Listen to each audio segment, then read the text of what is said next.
45 गत्ते निकालते जंगल में भटक रहे। अगर जब ब्रह्म होते जब पता न होती गई पत्नी की चोरी रावण कर लेगा सीता लंका में।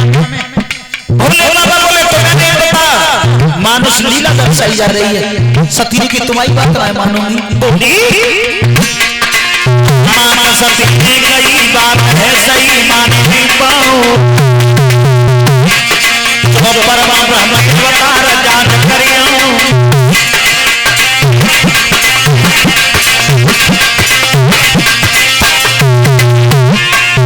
जवाब ऐसे नहीं मानोगी जांच कर बताऊंगी। भोले बाबा बोले नहीं मानने तो जाओ लेकिन हम तो यही कहेंगे अवतार है। सती मैया ना मानी।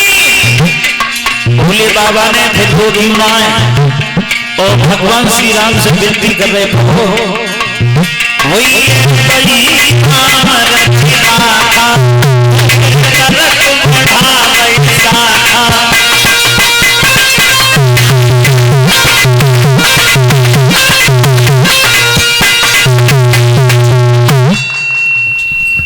हुई है बही राम रचिदा और बड़ा वैसा।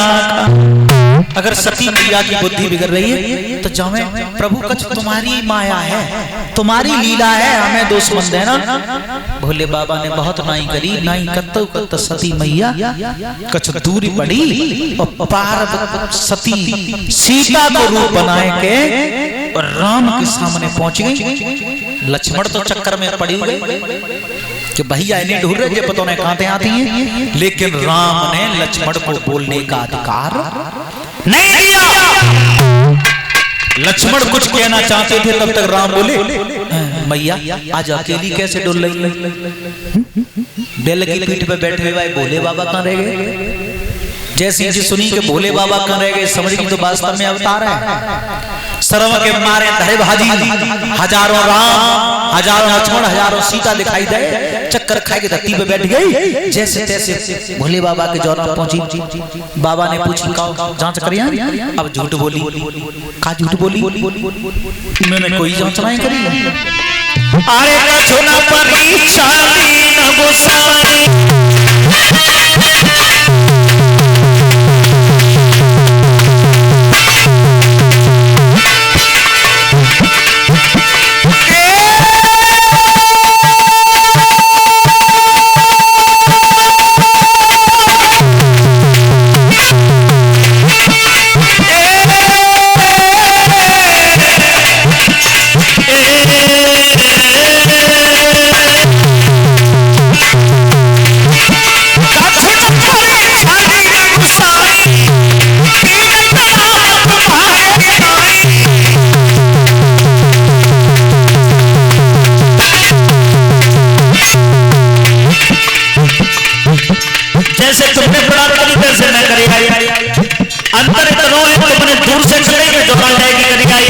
झूठ बोली और जो झूठ बोली मैया भोले बाबा के कान में शब्द आ रहा आकाश से। अरे अमर से हुई बाबा झूठ बाबा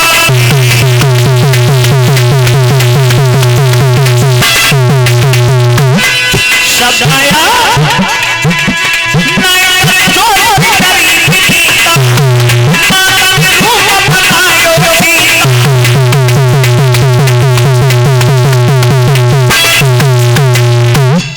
नायकर जोरी की करीब नीता मात ने रूप बनायो सीता। जगत माता सीता का रूप धारण किया सती मैया ने। भोले बाबा ने जैसे जान ली कि सीता का रूप बनाया मन में ये संकल्प ले लिया पत्नी के रूप में स्वीकार नहीं करूंगा। पर्वत पर चले आए समाधि में बैठ गए।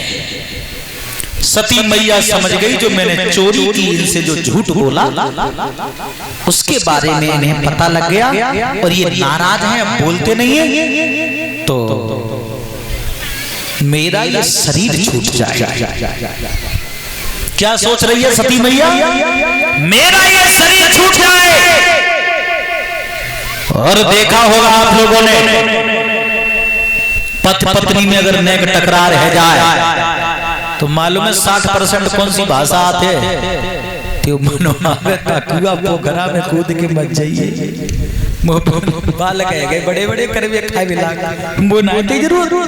लेकिन सती मैया क्या संकेत कर रही है, पति नाराज है बोलते नहीं है तो मेरा ये शरीर छूट जाए। भोले बाबा समाधि में बैठे रहे और समाधि कब खुली, जब समस्त देवता अपने अपने वाहनों से बैठ करके आकाश मार्ग से जा रहे थे।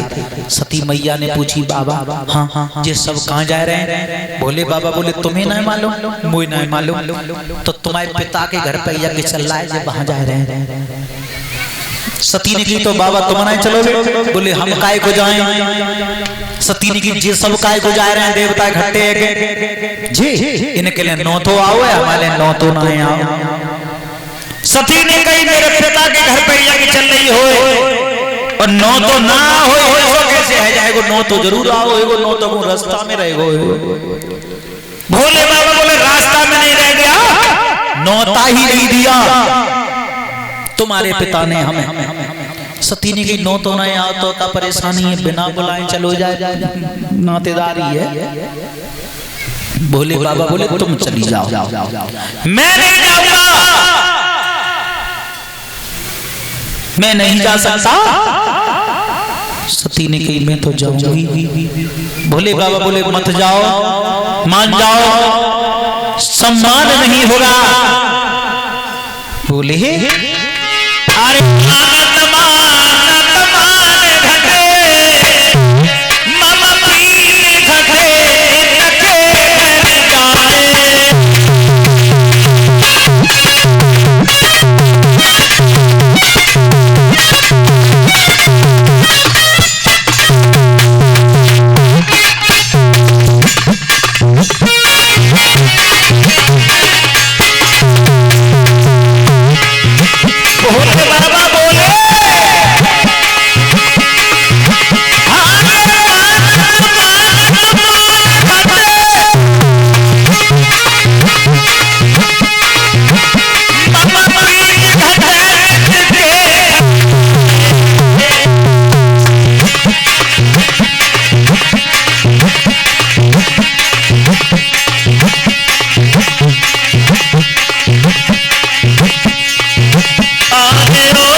अगर बिना बुलाए तो सम्मान नहीं होगा। लेकिन सती मैया हाथ जोड़ के ठाड़ी हुई और बोली अरे भोला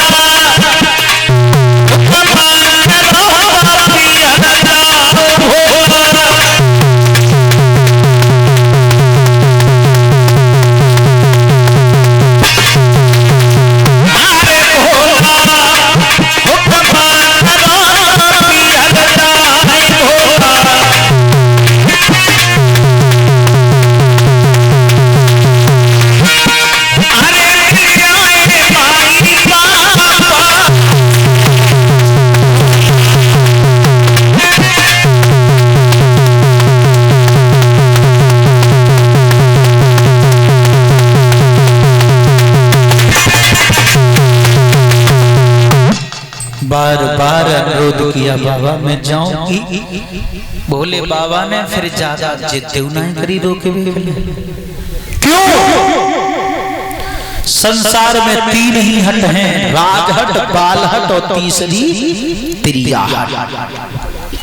राजा जिद ठान जाए जो काम करानो है तो कराए के माने गो, और बालहट कितने बढ़िया बढ़िया पाले जी के तरह तरह के बिस्कुट लाए के धलियो बालक के लेंगे, रोवे तब एक बिस्कुट की पैकेट पकड़ा हुआ ना माने गो, ने का देर बेले गो, और 2 रुपया लेके दुकान पे जाए है तो जाए वो जरूर।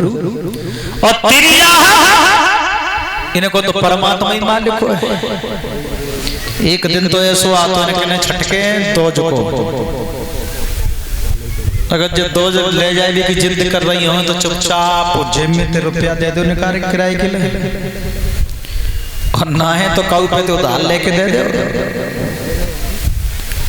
भोले बाबा ने कही जाओ लेकिन सम्मान नहीं होगा। तो गड़ कर गए संग में, और जो सती मैया पे मायके पहुंची, पिता गिरे जब गई भवानी, दक्ष त्रास कहूं न सन्मानी। पिता के घर पर जब गई सती मैया, दक्ष त्रास, दक्ष के डर से किसी ने सम्मान नहीं किया। सादर भले मिली एक माता, भगिनी मिली बहुत मुस्कुराता। सादर मैया जरूर प्यार से मिली, भगिनी मिली बहुत मुस्कुराता। 59 जो बहनें हती सती की, सो आपस में देख देख के सलाह कर रही, देख ले आई गई, एक बोली तेरी की सब 9 तो ना हो जाके बिना बुलाई आई है, एक ने की जो अकेली तो आई नहीं सके, बेहुआ हो जा खाइबे पैरे को सौ ना है। सो भोले बाबा के लिए सारो कर रही, सती मैया ने जान लिया, तरह तरह की बातें सुन करके अपने पिता से जाकर के कहा, पिताजी इस यज्ञ में मेरे पति का भाग कहाँ है? दक्ष ने कहा तेरे पति का भाग हमने तो न्योता ही नहीं दिया, और तू बिना बुलाई आई है तो लौटाता है। देख जैसे बिना बुलाई आई है वैसे बिना बुलाई बिना बताने का जाइयो, ठीक है। सती समझ गई मेरे पति का सम्मान नहीं है। जवाब दिया पिताजी तुमने अच्छा नहीं किया, चूंकि मेरे पति का अपमान कर दिया, श्राप देती हूं तुम्हें कि तुम्हारा यज्ञ विध्वंस हो जाए और अंग भंग हो जाए। श्राप देकर के योग की अग्नि में जल करके राख हो गई। दोनों गढ़ लौट करके जा करके भोले बाबा से कह दिया, बाबा दक्षी सती मैया जिंदा नहीं है संसार में, तुम्हारे मान के चक्र में मर गई, पर अपमान सहन नहीं किया मैया ने। भोले बाबा ने जब सुना तो रोने लगे।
भैया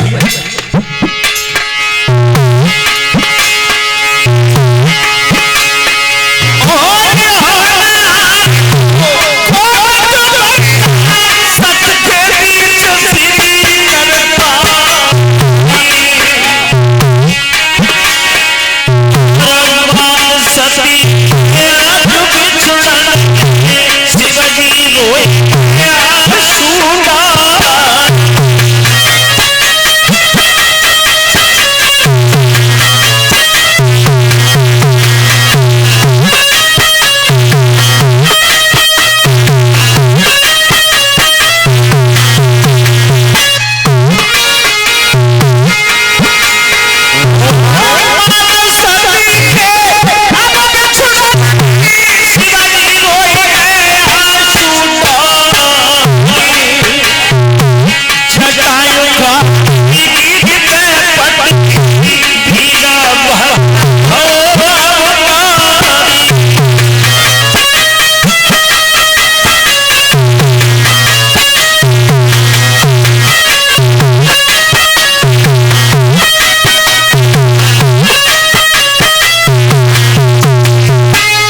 भोले बाबा को जब ये सुनने के लिए मिला कि सती जिंदा नहीं रही, बहुत देर तक रोते रहे।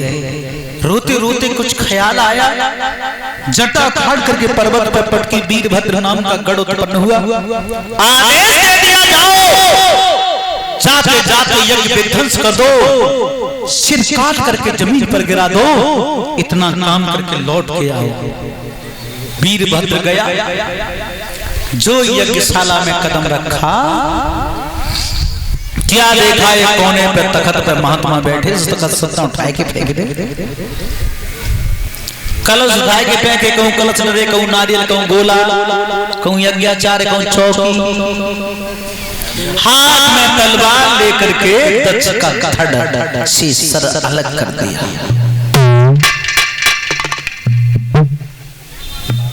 इतना काम करके वीरभद्र तो चला गया। अब सब देवता इकट्ठे के सलाह कर रहे, भैया यज्ञ अधूरो नहीं रहे, यज्ञ पूरा कब होए?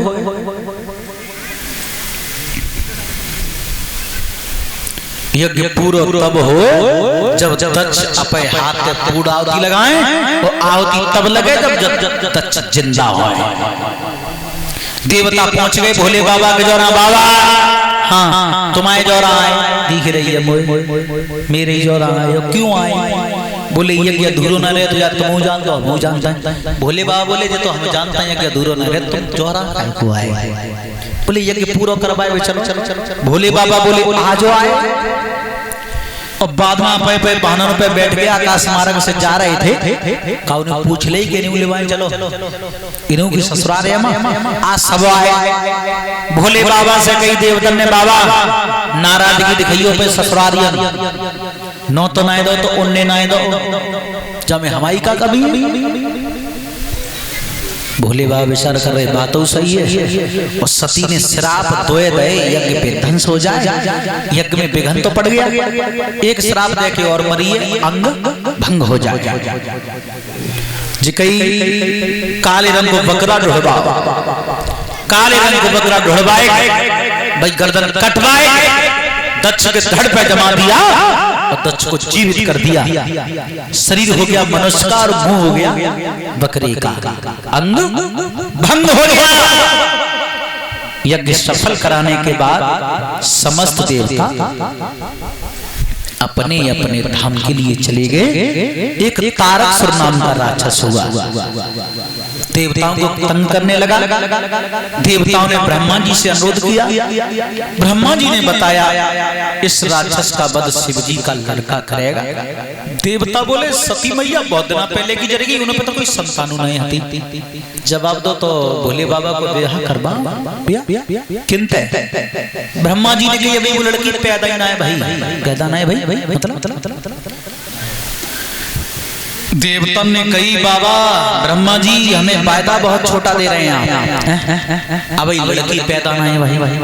काऊ जमाने में लड़की पैदा होए तब बड़ी होए, तब बड़ी है कि शादी लायक होए, और तब को ब्याह होए, तब बालक पैदा होए, तब बालक बड़ो होए, तब पूजा राक्षस से मारे। ब्रह्मा जी बोले होएगा तो ऐसा ही मारेगा शिव जी का लड़का। हेमांचल नगर में मैना मैया की लड़की पैदा होगी, तुम वहां जाओ हेमांचल नगर में। हेमांचल नगर में आए देवता, मैना मैया से कही गए मैया देवतन को काम रुको है तो एक बेटी को जन्म दे दे। मैना मैया ने देवताओं के कहने से एक बेटी को जन्म दिया, नाम रखा गया पार्वती। और धीरे धीरे पार्वती जब आंगन में बड़ी बही,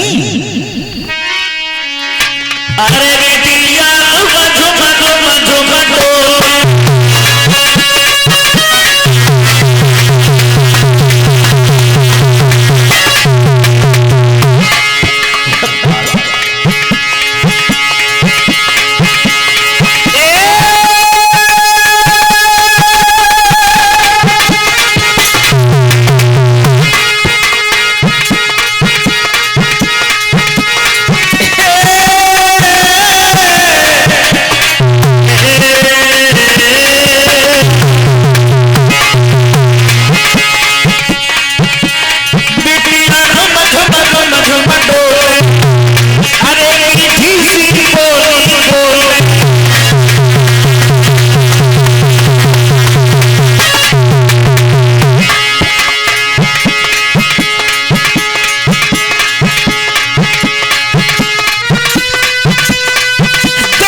मेरे भगवत श्रोताओ, धीरे धीरे पार्वती आंगन में बड़ी होने लगी। जैसे आ रहा था तो ठीक है तुम मेरे भैया नारद बाबा आए हेमांचल नगर में। हेमांचल महाराज बोले बाबा आई गए हो तो जी बताया जाओ मैं लली कैसे भागी है। नारद भाग्य के बारे में तो वही पूछ के आए थे देवतन से। बोले वैसे तो भाग्य की सब तरह भरी पूरी है, लेकिन जाके भाग्य में जो लड़का है वही कुछ बढ़िया ना है। मैं ना मैया बोली फिर भाग्य की भरी पूरी कहां दे गई। नारद बाबा बोले सो चिंता मत करो, जाके भाग्य में जो बरना है में जो गुड़ अवगुण है वे भोले बाबा से मैं चुकता हूं, और तुम्हारी व्यवस्था बन जाए तो भोले बाबा से ब्याह करवाई दियो। हाथ पकड़ के पार्वती को दूर ले गए, काना में गई लली जब तुम बड़ी है जाओ तो भोले बाबा के नाम की तपस्या कर लियो, और तपस्या पे तब तक मत हटियो जब तक बाबा शादी को राजी रह जाए। इतना ही कह के नारद बाबा तो चले गए, और धीरे धीरे पार्वती जैसी बड़ी भाई अपनी मैया से आगे लेके पहुंच गई जंगल में। भोले बाबा की तपस्या पे बैठ गई। देवता इकट्ठे है कि आए बाबा। बाबा समाधि में बैठे हैं। भगवान श्री राम को ध्यान किया देवताओं ने, और जो शिव जी के ध्यान में राम दिखाई दे सो आंखें खोल नहीं, हाथ जोड़ के बोले सिर धरि आयुष करें तुम्हारा, परम धर्म ये नाथ हमारा। माता पिता गुर प्रभु के बानी, और बिना ही विचारी करो सब जानी। कोई आदेश है?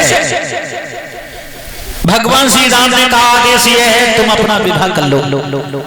भोले बाबा बोले ठीक है प्रभु कर लेंगे। अब राम तो अंतर ध्यान भरे, देवतन से पूछी हमाओ ब्याह करवाओगे किनते ब्याह? पार्वती से। पार्वती से तुम्हें लड़की को पूछ लिया, मुझे देख नहीं घर माने कर गई तो मेरी बात तो बिगड़ेगी, सो तो बिगड़ेगी, पर बिगड़ेगी संग में तुम्हारी, क्योंकि तुम्हें बरातिया बना के ले जाऊंगा। और देखो जी बात बड़ी हकीकत है, आज के जमाने में बहुत बारात लौट रही है बिना ब्याह के।